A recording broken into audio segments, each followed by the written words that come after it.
Molitva svetom Vasiliju Ostroškom čudotvorcu.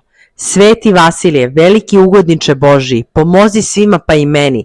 Veliki branitelju vere pravoslavne, odbrani nas koji tvoju svetu veru držimo i s nadom tebi pristupamo. Veliki arhijereju Božiji, pomoli se Bogu Svedržitelju za sve ljude tvoje, pa na posledku i za mene nedostojnog i poslednjeg. Tvrdoški viteže i ostroški podvižniče, spasavaj nas od beda vidovnih i nevidovnih. Zapalila te srpska zemlja kao večnu sveću pred prestolom Boga živoga, pa nam sada osvetli puteve i razagnaj tugu.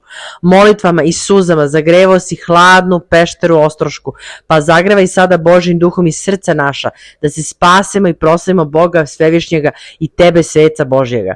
Sa svih strana sveta priticali su ti ćivotu tvome bolni i nevoljni i ti si im pomogao, demone odgonio, veze đavolje raskidao i zdravlje duševno i telesno ljudima darivao. Tako i sada pomozi, krštenim i nekrštenim, kao i uvek svima, pa i meni.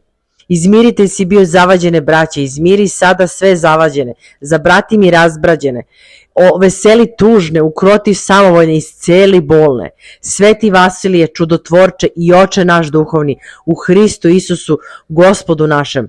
Amin.